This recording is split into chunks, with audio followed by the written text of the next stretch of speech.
in the late 1920s and early 1930s in America, there was a great increase in price of food. Food was very much demanded. So this was shortly after the First World War. Food was in demand, and there was a big economic crisis going on in North America, in the United States of America. So food was wanted. And during these economic times, people were for the most part poor, except the farmers. Farmers had the food, and they could sell it. They had food for themselves, and they could sell it. Now, probably like good 1/3 of the North American continent is covered by Great American Plains, also known as prairies. And the prairies contain this fertile soil. So people who lived there, the farmers, they naturally, as the food prices went up, and they wanted to increase the production. So in order to increase production, they did several things which threw things out of balance. For example, they were turning the soil or plowing the soil way too deep, thus uprooting the natural grasses that grew there. Now, these grasses were very important because they kept the soil intact, they kept it in place, and they also preserved moisture. Because in this part of the world, or in this part of America, there's a particular weather pattern. For a few years, there might be sufficient rainfall, and then for a few years, there may be nearly a drought. So during the dry times, these grasses would contain the moisture within the soil, and in this way keep the soil fertile. Some other practices they did was to they would, for example, the crops they grew, different plants they grew, they would grow them only, they would not grow them during the winter season. So during the winter season, the land would be barren. And this was a time when they would also burn the shrubs and grass and the stems of the plants that they previously grew, in order to prevent weeds from coming. And this, to most people would make a lot of sense. Why would you want to have weeds? Anyone who practiced agriculture must have had experience of dealing with weeds. They're just real pain in the neck, very difficult to get rid of. So burning everything on the top soil to prevent weeds from growing makes a lot of sense. But then again, what this does is gets rid of all these natural grasses that grow there and so on, so that eventually, when the dry periods hit this part of America, the soil got not only depleted, but it got dried. It got so dried that eventually turned into dust.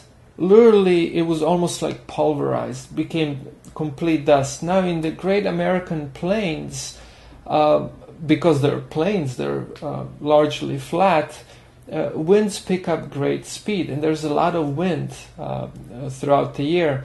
So now, with all this dried soil that turned into dust, these winds would kick up all this dust. And sometimes they would transfer literally thousands of tons of soil, which was now dust, for thousands of miles away. If you look at the pictures, this is what the American plains look now, and these are some of the dust storms that people were experiencing. These dust storms were so thick that sometimes people and animals couldn't tell the difference between the day and night.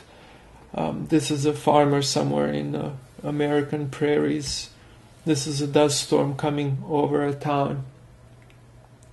And over here, we see the effects of the dust storm after the dust storm has passed through a village or a town.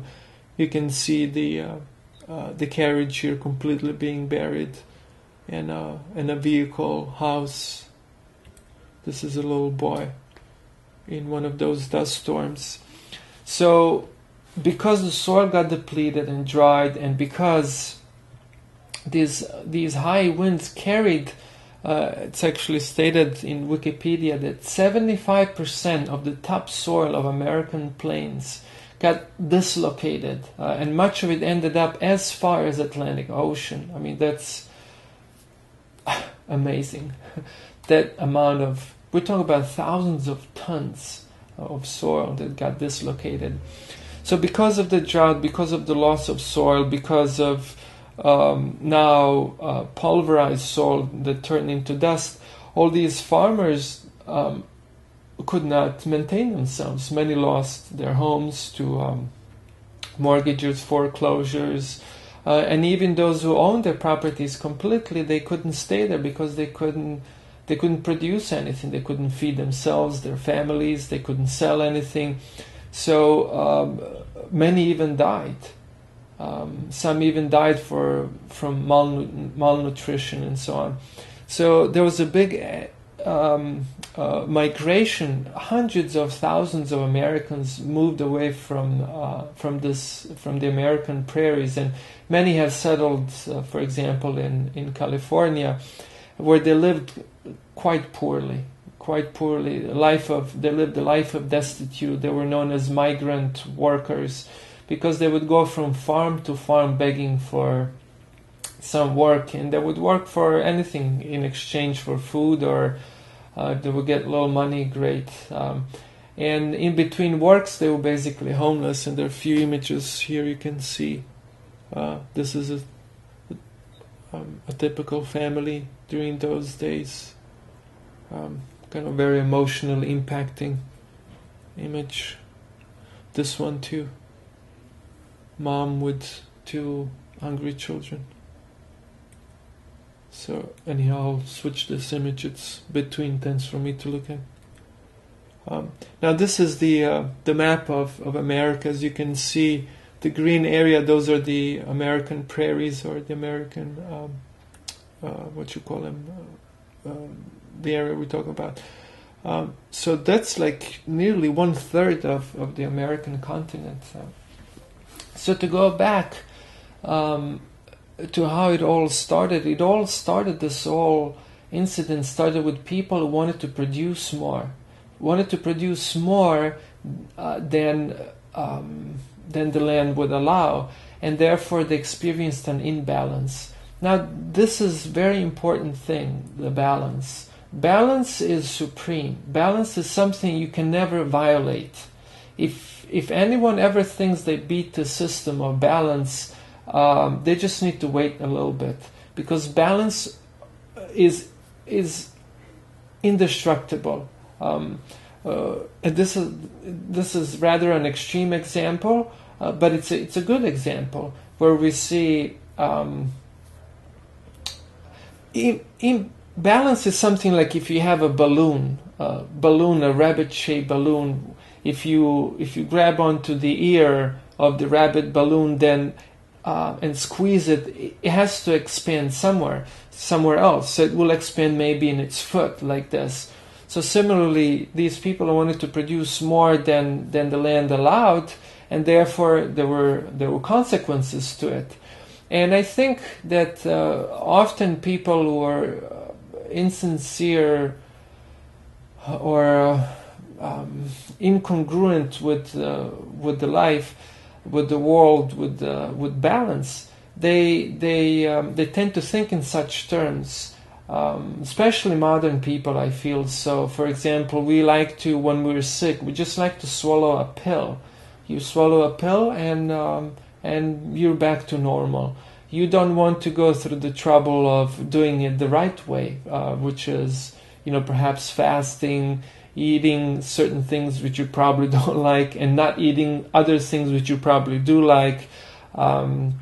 Rather, we prefer to just swallow a pill and then painlessly restore health. But there are great consequences to swallowing modern drugs. Very often these consequences are insidious, imperceptible, yet very serious. And in this way, the balance always gets established. Similarly, for those who are spiritual seekers, I wish to say that this is a disease, a danger that should be carefully avoided. For example, many people want to enjoy milk, but they don't want to take the trouble of maintaining a cow. So you have this modern phenomena where people want to enjoy the fruits, the results, the benefits, the spiritual goods, but they do not want to take the trouble of spiritual discipline, spiritual rigor, spiritual sacrifice. And this principle we see at work everywhere. If this balance is not achieved, it just doesn't bring about good. In relationships, for example, if you do not invest in, or shall we say sacrifice in a relationship, you are not going to have a good relationship. In business, by the simple law of karma, in order to get, you have to give. You have to invest in order to get. So same thing holds true for spiritual life. You can't be lazy and you can't jump straight into enjoying the spiritual benefits unless you're ready to take the rigor of spiritual life, the discipline, the sacrifice. In other words, for appropriate spiritual achievement, you have to invest. And investment often means giving up things which are incongruous with spiritual advancement. So those who are not ready to pay the price of this kind of sincerity are certainly will have to experience some kind of calamity, because again, balance is supreme. You cannot violate it. If you push on the left hand side forward, the right hand side will go backward, and like this, the balance is always maintained. I think this is important and great lesson that every sincere spiritual seeker should keep in mind.